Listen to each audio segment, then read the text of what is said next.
राजवीर जैसे ही शादी वाले घर में दाखिल हुआ, उसके कदम ठिठक से गए। सामने मंडप के पास खड़ी हल्की हरी रेशमी साड़ी में सजी हुई स्त्री वही थी, कीर्ति। 10 साल हो गए थे, उसे देखा तक नहीं था। उसके साथ आया उसका 14 साल का बेटा रवि। अपनी माँ को देखते ही भागकर उसकी कमर से लिपट गया। कीर्ति का चेहरा एक पल को ढीला पड़ा। उसे विश्वास ही नहीं हुआ कि बेटा अब भी उसी प्यार से उससे मिलता है जैसे तब मिलता था। सबको अजीब लग रहा था क्योंकि राजवीर और कीर्ति तलाकशुदा नहीं थे, पर 10 साल से अलग थे। कीर्ति आज अपनी छोटी बहन सृष्टि की शादी में थी और राजवीर वह सिर्फ इसलिए आया था क्योंकि सृष्टि ने हमेशा उसे जीजा जी कहकर ही बुलाया था। उसे पता था कीर्ति सामने आएगी। उसने मन ही मन फैसला कर रखा था कि वो बस उसे नज़रअंदाज करेगा। वही किया भी। कीर्ति के चेहरे पर एक पल को हल्की ठेस दिखी, पर वह चुप रही। कुछ ही दूर गया था कि उसकी 12 वर्षीय बेटी अनाया सामने आ गई। पापा, और बस राजवीर का सारा कठोरपन पिघल गया। बेटी को उसने कसकर गले लगा लिया। वह एक ही शहर में रहते थे, मगर मिलते ऐसे थे जैसे दो अजनबी जो सिर्फ बच्चों की वजह से जुड़ते हों। रिश्ता टूटा कैसे था?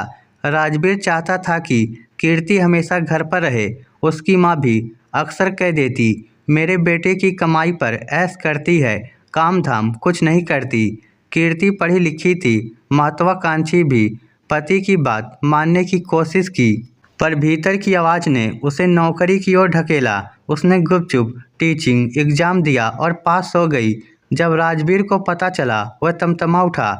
ज्वाइन करोगी तो रिश्ता ख़त्म। कीर्ति ने पहली बार दृढ़ता दिखाई। मैं अपनी पहचान बनाऊंगी।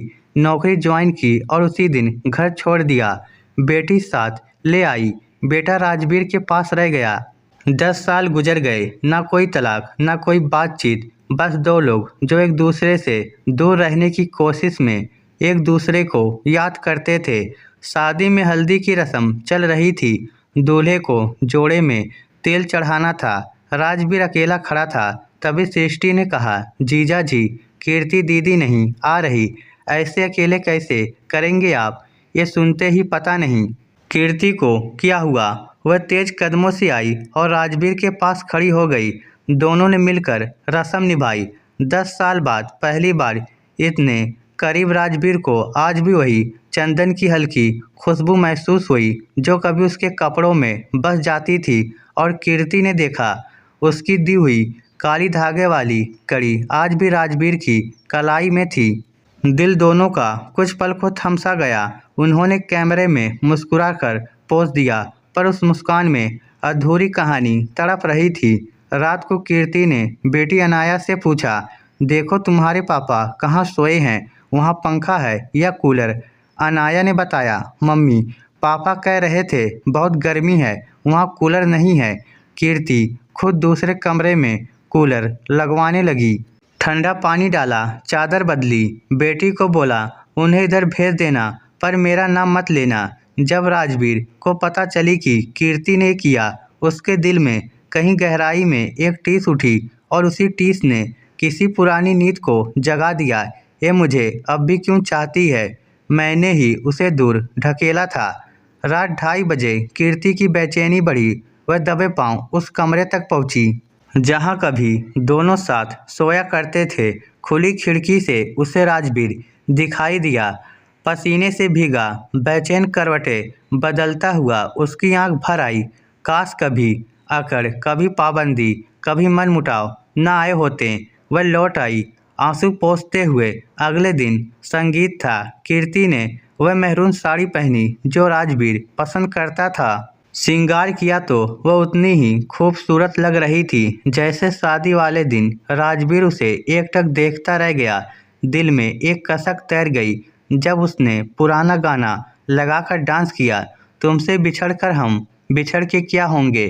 राजवीर सह न सका, वह उठकर कमरे में चला गया।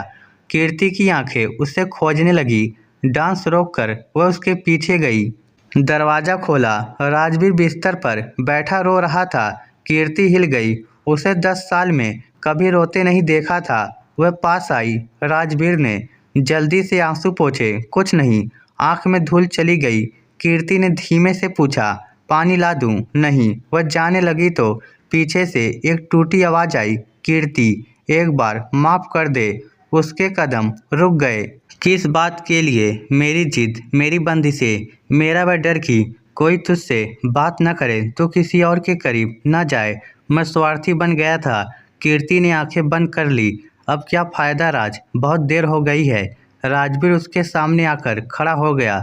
मैंने 10 साल तुम्हें हर रोज याद किया है, पर मेरा अहंकार मुझे आने नहीं देता था।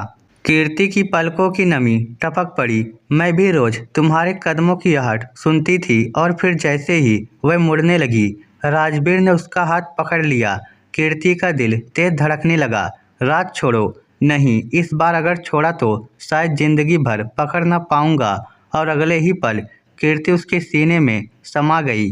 दोनों रो रहे थे। 10 साल की दूरी पिघलकर एक पल में बह गई। राजवीर की आवाज़ भर्रा गई, अब कभी जाने मत देना खुद को, मैं टूट जाऊंगा। कीर्ति ने कांपती आवाज़ में कहा, अब तुम ही कहना मैं कहाँ जाऊंगी। उसने उसे और कसकर पकड़ा। अब हमारी जिंदगी में अकड़ नहीं, सिर्फ हम होंगे।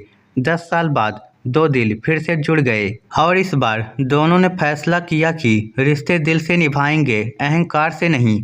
इस स्टोरी को लेकर आपकी क्या राय है? नीचे कमेंट करके हमें ज़रूर बताइएगा। धन्यवाद।